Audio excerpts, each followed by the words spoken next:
Changeling of the Guard, written by vdrake77, narrated by Equinox3141. Chapter 50. Galavanting. Princess Celestia wiped her streaming eyes with a hoof, then stomped twice. And then, oh Harmony, she did a pirouette on top of a statue, clutched her neck, and then fell. The young bear dove, and Philomena burst into flames, and a pile of ashes fell into poor Fluttershy's hooves. The princess of the day looked into her own hooves with an exaggerated look of horror, before again bursting into laughter. "No!" came the delighted response, Cadence's hooves up to her mouth in mock scandal. Honestly, the two of them were having far too much fun with this. "I almost died! Philomena, you are a terrible, terrible bird!" The bird in question tucked its beak into its wing, but perhaps it took a changeling to recognize how proud of itself the now beautiful creature was. Oh, poor Fluttershy had no idea what had happened, and I'm sure she had herself so worked up. But Twilight had to have told her. I may have wanted to surprise Twilight with seeing Philomena's transformation. You know that Twilight tends to not pay attention to anything not properly bound. It's probably going to make her relationships interesting, to be fair. Celestia's eyes widened and her cheeks reddened slightly. "Cadence!" "I'm only saying." Cadence grinned, enjoying her aunt's discomfort. Princess Celestia coughed, not meeting her niece's eyes. "Well, be that as it may, what was it that Twilight said?" She motioned to one of the guards who accompanied her to Ponyville. The guard, one Stoutheart, took a step forward and saluted. "Your Highness, imprisoned, banished, or imprisoned in a dungeon in the place you would banish her, Your Highness." He dropped his hoof and took a single step backwards. I endeavored not to scowl. It was 2 half-steps, and he knew it. Not that I could criticize. I was properly mortified. The element of kindness was the one pony I had been able to give a complete accreditation to, and she had full-napped the princess's prized phoenix. Meanwhile, said princess was on her back, kicking her hooves in the air, while Cadence held her sides. No amount of endeavoring could have prevented noticing that, but I was able to remain stoic. "Where does she come up with these things?" managed the Princess of Love, as she wiped eyes dampened by mirth. A sigh from the larger princess as she rolled back to her hooves, regaining a semblance of control. "I may have let her cross-reference bedtime stories and fables with books on law to verify some of the more outlandish punishments ponies received in them. Banishment, exile, imprisonment, all seem rather tame when it comes to pronouncements about splitting a foal between 2 mares claiming to be the mother, and Twilight has quite the active imagination." A giggle. "It's true. Did you know she used to try to suggest Shining should be my personal knight?" "Wherever would she get that idea?" Celestia scoffed with an exaggerated roll of her eyes.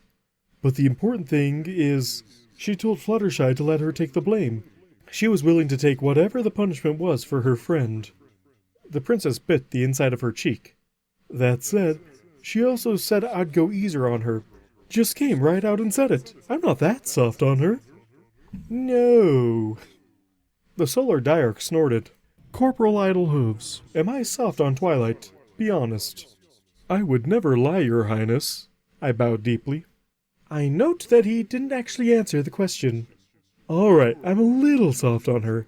She's precious and she means well. Regardless, Cadence, she was willing to go against me for one of her friends. They have been so good for her." "A few more years and you can talk politics with her, and she might not agree with you on all of them." "Harmony, I want her to branch out, not start a revolution. Half the guard would turn on me and join the royal messaging service." One of the guards in question gave a sheepish half-smile and looked down, causing Celestia to laugh again. "Regardless, I must have your oaths that you'll share this business about Philomena with no pony. Fluttershy is a dear, and I'm sure she would be mortified if this became common gossip in Canterlot. I really must make all of it up to her. It bordered on entrapment, really." "Twilight invited her to the gala, didn't she?" "That's right, the gala, Fluttershy and the rest of her new friends, in fact. You know, I think I could arrange for Fluttershy to have the garden to herself, giving her the opportunity to enjoy the flowers and the wildlife. It sounds like exactly the sort of thing she would enjoy. Once the festivities have begun, the only ponies who ever leave are to wander the maze and canoodle. Prime canoodling spot. A thorny-hedged maze filled with creepy statuary. the pinker princess agreed, without a trace of irony. I briefly wondered what those statues had seen, and just as briefly considered blindfolding them before discarding the idea. Knowing ponies, that would only exacerbate the issue. I'll deign not to ask how you would know. Corporal Hooves, my sister? I would know nothing of canoodling with your sister, your highness. Thank Faust for small favors, but I meant how is she doing, really? Between the physician and her own opinion, she's either in danger of scurvy if she doesn't eat a dozen oranges, or so healthy she risks infecting others with immortality. Ah, yes, Princess Luda's recovery is moving along.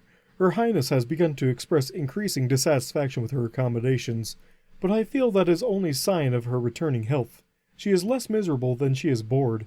I hear that she was delighted with the mare with the glass bowls, but she is less apt to extend her patronage directly given current events. Annoyance marred the alabaster features.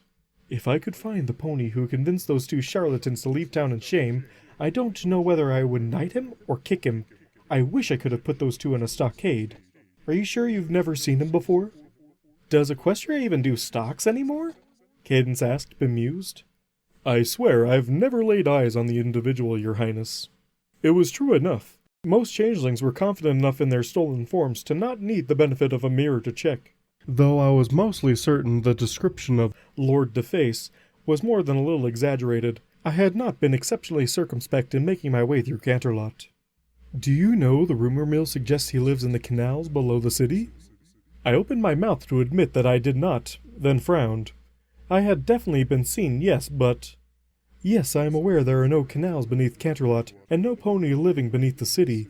She quickly raised a hoof to forestall any protest. Canterlot Castle notwithstanding. I felt a moment of concern. While that was not inaccurate, I was suddenly concerned that my dealings on behalf of one of the princesses has put another of my charges at risk.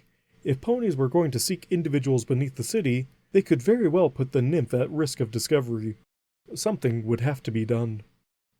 I have you now, your highness. Your efforts are for naught, and you will rue this day. I intoned as I lifted the spike, preparing to slam it down in victory, crushing my foe utterly. Sky 6. Thou hast thundered my cumulonimbus, came the bitter response from my defeated foe. 'Twas our favorite. I summoned forth a typhoon, air 1 through cloud 3. And you have shattered my thunderhead, I sighed, now disappointed. Victory is yours, but the international community will have words for your excessive use of force. I placed 8 white pegs before placing the final red peg into my largest cloud and showing the Royal Highness her victory. Even if the princess had only needed to find one remaining lone spot, having sneezed and knocked her own pegs off the board had become such a routine action over the last few days that I had suggested weaponized hurricanes as a weapon either of us could use, well, once to make up for the unusual circumstances. It made for a considerably more aggressive playstyle. It also experimented with moving any clouds by 1 peg each turn, but that extended the game far beyond either of our interests. Can this truly be called a victory without Commander Falstar, after so many battles unscathed, beloved by his people as he was? We fear there shall be no graciousness in victory from our side after the loss of such a mighty hero. And I fear my own will be emboldened, and the war will continue. I confirmed, saddened by the warlike nature of the tiny cloud figures.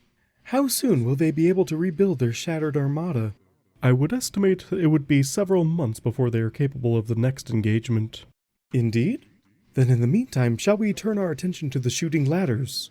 The princess wiped her nose, utterly destroyed a lace handkerchief, and gave a vigorous attempt at a sniffle. In the interest of prolonging peace, I would even accept the pursuit of trivia. The princess perked up. We could use the practice of the singleopoly. She pulled out her self-customized box for the latest game, ensured that the gel was labeled Of the Moon, and began doling out the credit tokens and various cards. We shall become a railroad tycoon this day. I shuddered. You are welcome to it, your highness. I would prefer the task of managing the public utilities. We shall make a bureaucrat of you yet, Corporal Hooves. We must confess, the interests of the people have shifted greatly since our day. Games of chance and skill were less complicated. Why, in the days of our youth, a fool could be entertained with a hoop of iron and a stout stick. Children always make do. Before the hoop, they would have found some way to entertain themselves with the stick. There is wisdom in that, she admitted, though with greater and greater advances comes more and more interesting options. There were cards in our day to be sure, but the games revolved around suits, colors, or numbers. The card games of today, collectible monsters and heroes in a game of combat, the imagination runs wild. The tastings on the bottom make me wish to hear all the legends of the world they portray. Flavor text, Your Majesty. Your Highness, Corporal. Touché. We should find some means of allowing you to interact with Shining's games of quill and paper. An adventure for one is fine, but with a party... She grumped daintily. We shall have to dangle our physician over the balcony if he continues to recommend this bubble. We wish to be out, introducing ourselves. Myself, to the good ponies of Equestria, I have so much to make up for. She cast a longing look at the faint sparkles that surrounded her. The newest shield was properly mobile, but smaller than ever. A large stationary shield drew most power when others were going through it, as they would be scanned or rejected. A mobile shield, on the other hoof, had to constantly scan when the princess was in motion, and either halt her forward progress or reject whatever was in edge of the space. Done once, it was merely taxing. Done constantly as needed during motion was exhaustive. Recharging the spell was the main task Shining and I undertook most nights, and truth be told, Shining's skill with shields was being challenged by the ever-shifting needs of the Princess of the Night. Shining seemed to revel in the opportunity to experiment, though I rarely understood the mechanics of what he was talking about more than what was required to keep the magic operational. Thankfully, at the recommendation from Luna's doctor, the shield no longer had to expel ponies.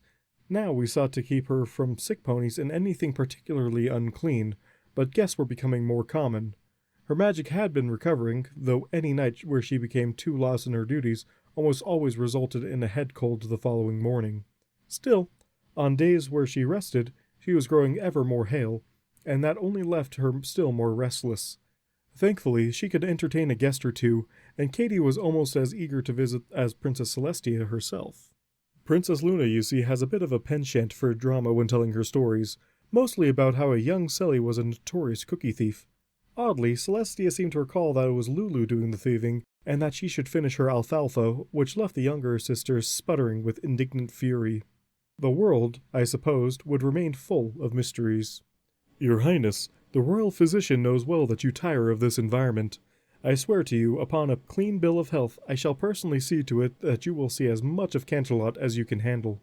Perhaps I shall take you upon that, she accepted, but it makes my imprisonment no less onerous. And in the meantime, we must live vicariously through other ponies. Speaking of, Guard's mare Mothchaser seems to be absent yet again. One royal eyebrow raised at me.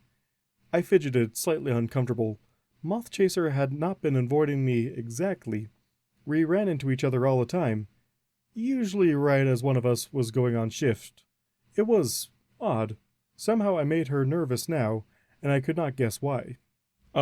She claims she needs to take a pair of thestral foals to make recompense to Honeydew. They have been harassing her bees. Luna blinked.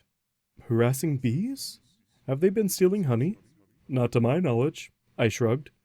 To my understanding, they have simply been flying too close to the hives. I suspect there is more, but that is thestral business? Precisely, Your Highness. She made a non-committal sound. If thou insist. Roll the dice that we may begin, and tell us more about this Gala. The Grand Galloping Gala, a time for the good ponies of Canterlot to be on their absolute best behavior, to uphold all of the social niceties and to enjoy themselves within the limits of propriety. Strangely, Princess Celestia never seemed to look forward to it, but this year seemed quite the exception. I too anticipated Twilight and her new friends visiting. Perhaps a little youthful enthusiasm would enhance Her Highness's experience. I was sure Twilight would have read up on the extensive social rules of the event. The sheer number of ponies seeking entry to the gala was always astounding, given how few of them actually seemed like they would enjoy the atmosphere of the actual event. It had become a strange tradition for non-attendees to watch ponies on the absurdly extended red carpet, and Twilight's entourage had just broken into song. Surely not. I rubbed my eyes, prodded a hoof into my ears, and then rededicated my focus. Now they were dancing. Oh no. They were just excited, I told myself. Surely this would go no further. The apple pony was selling pastries, in an event where most ponies don't even bother with a purse, because all manner of pastry was provided. I did feel a little sorry for her, but that was fine. A little eccentric, but fine. The musicians chosen for the event have honed their skills to a razor's edge, and the ambiance of the great hall was pleasant, soothing, if by no means exciting. The pianist was almost incapable of laying his hooves on the grand piano. It had been a personal gift to Celestia from one of the finest craft ponies of his day. To my understanding, the world has never seen its equal, and the pianist's motions were as masterful as they were reverent, as such craftsmanship deserves. And now the pink demon danced upon it. Her heresy knew no bounds. The Rainbow Dash did everything in her power to get Spitfire's attention, but Spitfire was very familiar with her role at these sorts of events, charity and fundraising. I could feel her desire to focus on recruitment, but she persevered. Rainbow was at least nominally acceptable.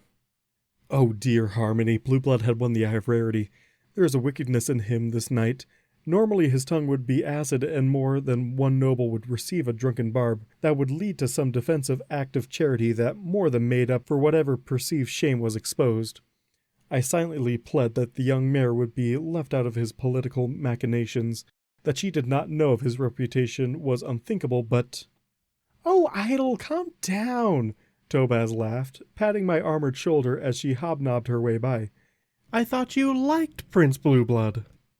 I hesitated, not wanting to intervene, and yet— "He serves an important role in Equestria by shaming those who fall beneath even his pitiful standards.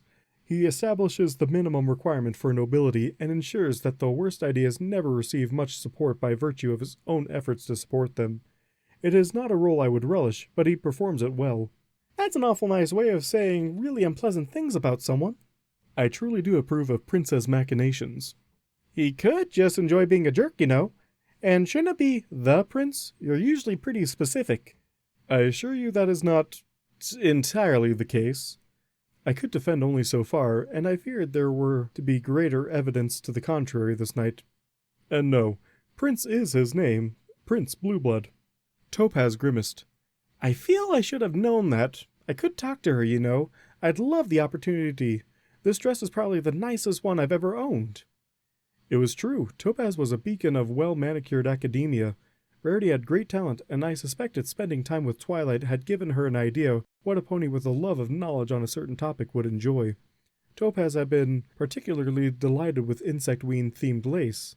I could hardly imagine how such a thing was even possible, but it was as if Topaz was hemmed with dragonfly wings. I found it oddly intriguing. "I do believe Fluttershy is here as well." "Well then, I think maybe we should mingle and do a little damage control." She gave me a little grin. I was about to offer Topaz my hoof and introduce her to several of the heroes of Equestria when a great many things happened in rapid succession. Applejack brought in a cake somehow made of apples. The pink demon, maddened by sugar and too little dancing, dove off the stage and somehow launched the confection into the air and towards the crowd. Blueblood used the element of generosity as a cake shield. I believed he had finally gone too far when his foppish attempt to escape Lady Rarity's wrath, he managed to tip over one of Celestia's least favorite golden statues. The element of loyalty, ever one to live up to her element, caught the wretched thing, and proceeded to apparently bash it against every marble pillar in the room, destroying both the statue and a great deal of much nicer marble. Thank order the princess and the protege chose that moment to arrive. This could be salvaged before the upper crust of Canterlot tore into her friends. The great doors to the hallway burst open, and the residents of the garden became refugees of the hall. "You're going to love me!" And then all Tartarus broke loose.